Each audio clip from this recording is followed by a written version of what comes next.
Si quelqu'un balance à l'autre, tu penses qu'à toi, l'autre pourrait répondre, égoïste toi-même, t'as vu comment tu me parles. Mais il pourrait prendre conscience que si l'un dit, t'es un égoïste, tu penses qu'à toi, c'est qu'il est triste tout seul et qu'il a besoin d'attention ou d'écoute. Est-ce que t'es triste parce que tu aurais besoin d'attention? Non, tu m'écoutes jamais. Ah bon, ben donc tu aurais besoin d'écoute. Ben oui, eh ben je t'écoute.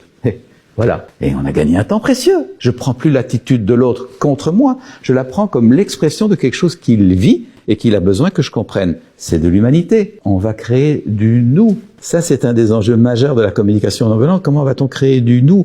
Dans nos cultures, dans nos éducations, on s'est forgé un espèce de je, me, moi, assez agressif, souvent avide et égoïste, face à un tu-toi assez hostile, vécu comme menaçant, et on vit dans des rapports de force. Ça nous épuise. Nous avons vraiment besoin de changer le logiciel et de voir des rapports de collaboration. Même si ce que l'autre dit n'est pas confortable à entendre, on peut percevoir son vrai besoin et se relier. Qu'est-ce que je peux faire quand soit moi il y a un truc qui me va pas et je veux l'exprimer, ou alors l'inverse, l'autre il y a un truc qui lui va pas, il est en train de l'exprimer à sa manière, et comment je peux gérer ça en fait? La première clé, c'est d'essayer d'observer la situation sans la juger. C'est très difficile. Nous sommes tellement prompts à juger d'emblée. Par exemple, à dire à l'autre, tu me fais la gueule. Et l'autre, il fait peut-être pas la gueule. Il était juste triste, seul, préoccupé par un sujet. Si moi j'aborde en ouvrant la porte du dialogue par cette petite phrase, tu me fais la gueule, je risque d'avoir de la friction.